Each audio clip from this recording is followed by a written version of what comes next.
नाही, अजिबात नाही. जो इंधन, जो मेजर इन्फ्रास्ट्रक्चर, जो पायाभूत सुविधा निर्माणमध्ये जो इंधन लागतो ते इंडस्ट्रीयल पेट्रोल डिस्पेन्सर्सकडून येतो.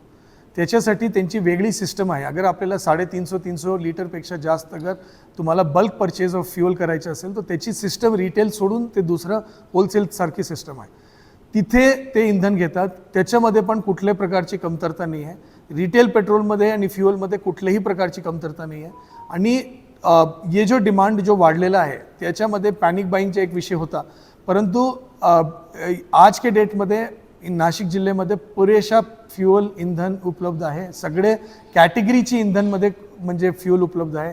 आणि माझी सर्वांना यही विनंती राहील की कुठल्याही विश्वासवर म्हणजे कुठल्याही अफवावर विश्वास न ठेवता डेटावर विश्वास ठेवून आपण लक्षात ठेवा की इंधन पुरेशा संख्येमध्ये उपलब्ध आहे. डीलर्ससोबत फॉर्मल बैठक झाली नाही, पण डीलर्स वेळोवेळी भेटायला आले. त्यांचे असोसिएशन आणि त्यांचे विभिन्न जो डीलरशिप्स आहे त्यांच्यासोबत बैठक झाली.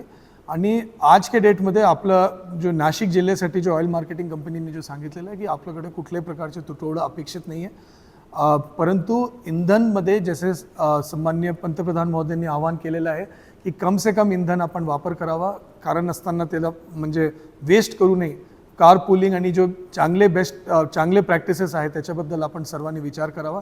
या सगळ्यांसाठी मी पण सर्व नागरिकांना आवाहन करतो की कुठल्या प्रकारचे वेस्टेज कृपा करून करू नये.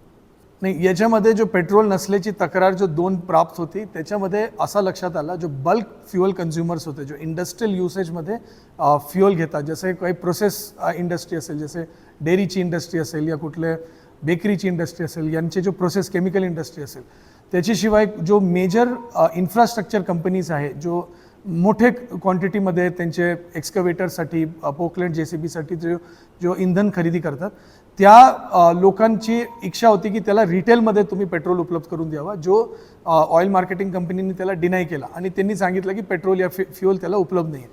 त्याची जो ठरलेली सिस्टम आहे, याच्यामध्ये कायदेशीर ठरलेली जो सिस्टम आहे, ज्यांच्याकडे इंडस्ट्रीयल म्हणजे जो बल्क पेट्रोल परचेसेस जो इंडस्ट्रीयल युनिट्समधून होतो त्यांनी तिथूनच घ्यावा. आणि कुठल्याही प्रकारची फ्युअलची शॉर्टेज अजिबात नाही आहे. त्याच्यामध्ये जो ऑपरेशनल इश्यू, जो कॅश अँड कॅरीवाला जो विषय मी आपल्याला समजून सांगितलं, त्या एक विषय 1-2 पेट्रोल पंपमध्ये झालं होतं जिल्ह्याचे 2 ठिकाणी. आणि कारण नसताना त्याच्यामुळे म्हणजे काही रुमर मॉंगरिंग झालं. मी लोकांना यही सांगतो आणि स्पेसिफिकली सांगतो आणि विथ डेटा सांगतो की कुठल्याही प्रकारची इंधनाची किल्लत या कमतरता आज के डेटमध्ये नाही आहे. याच्यामध्ये सगळे पेट्रोल पंप डीलर्सला मी स्वतः विनंती केलेली आहे. आणि त्यांची जो विनंती होती की तुम्ही सुरक्षा उपलब्ध करून द्यावा. तो 24 तास पेट्रोल पंप चालवण्याची त्यांच्याकडे अधिकार आहे. त्यांच्यासाठी त्यांना लायसन्स्ड पण आहे. भरपूर हायवेवरचे जो पेट्रोल पंप असतो ते 24 तास चालतो, परंतु काही शहरी भागाचे आणि काही ग्रामीण भागाचे पेट्रोल पंप फक्त दिवसाला या रात्री 10-11 वाजेपर्यंत चालतो. पोलीस विभागांनी, पोलीसचे शहर आणि ग्रामीण दोन्ही पोलीस विभागांनी त्याच्यामध्ये त्याला पुरेशा सुरक्षा पण उपलब्ध करून देण्यात आलेला आहे. कुठल्याही प्रकारची अडचण नाही. सर्वांना यही विनंती आहे की आपल्याकडे म्हणजे ते 24 तास ते पेट्रोल पंप चालू शकतात. कुठल्या प्रकारचे रांग लागू नये याच्यासाठी कसं ते नियोजन, ते स्थानिक नियोजनाचा विषय आहे, तो ते उपलब्ध करून देण्यासाठी म्हणजे त्यांनी पेट्रोल पंप 24 तास चालवावा. आपल्याकडे मोठ्या प्रमाणात आज पेट्रोल पंप आहे. सगळे पेट्रोल पंप खाजगी आणि शासकीय कंपनी दोनोंचे पेट्रोल पंप आज के डेटमध्ये चालू आहे. त्यांचे सेल्स फिगर्स पण आहे. कम जास्त परफॉर्मन्स असेल काही लोकांचे, परंतु ओव्हरऑल जिल्ह्यामध्ये आज 20% इंधनाची खपत वाढलेली आहे, त्याची पुरवठा वाढलेली आहे आणि ते इंधन पण पुरेशा मात्रामध्ये उपलब्ध आहे. नाशिक जिल्ह्यामध्ये हाय स्पीड डिझेल आणि पेट्रोलचा इंधन साठा पुरेशा आहे. या संदर्भामध्ये वेळोवेळी सगळे ऑइल मार्केटिंग कंपनी, त्यांचे प्रतिनिधी सोबत आणि जो पेट्रोल पंप डीलर्स असोसिएशन आहे त्यांच्यासोबत बैठक घेण्यात आलेली आहे.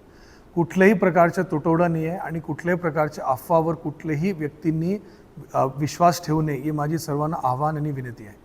पेट्रोलच्या पुरेशा असताना कधी कधी काय होतं की मोठ्या प्रमाणात डिमांड काही स्थानिक ठिकाणी वाढते आणि त्या ठिकाणी पेट्रोल संपली असा म्हणजे तक्रार त्या ठिकाणी येतो. परंतु ऑइल मार्केटिंग कंपनीनी अगदी 4 ते 5 तासामध्ये त्यांनी जो आपल्याला अहवाल दिलेला आहे त्या सगळ्या ठिकाणी पेट्रोल त्यांनी उपलब्ध करून देण्यात आलेलं आहे. कुठल्याही प्रकारची अडचणी आलेली नाही. मी त्याला ये सूचना आणि विनंती पण केली आहे की तुम्ही जसं 80% पेट्रोल म्हणजे साठा संपला, तर जो 20% पेट्रोल साठा अगर शिल्लक असेल त्या टाईममध्ये आपण रिफिल करून घ्यावा. दुसरी त्याच्यामध्ये जो अडचणी त्याला आली त्याच्यामध्ये काही जो म्हणजे कॅश अँड कॅरीचे सिस्टम पेट्रोल पंप नी तयार म्हणजे ऑइल मार्केटिंग कंपनी तयार केलेलं आहे. त्याच्यामध्ये काही जो पेट्रोल पंपचे डीलर्स आहेत ते जो क्रेडिटवर आधी पेट्रोल घेत होते त्यांच्या इमिडिएट पेमेंट झाले नसल्यामुळे त्यांना कॅश अँड कॅरीमध्ये डिले आला. त्यामुळे जो मी 3-4 तासाचा विलंब जो म्हटलं त्यामुळे काही ठिकाणी आला होता. परंतु इंधन साठा अजिबात काय अडचण नाही. मागच्या महिन्याच्या तुलनेने या महिन्यात जास्त इंधन आहे.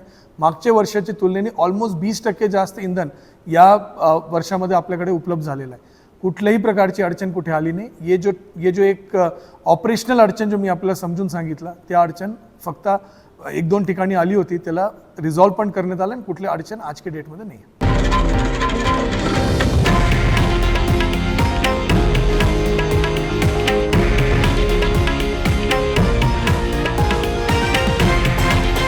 हे आहे देशातील नंबर 1 न्यूज नेटवर्क आणि आपण पाहत आहात TV9 मराठी, एकमेव.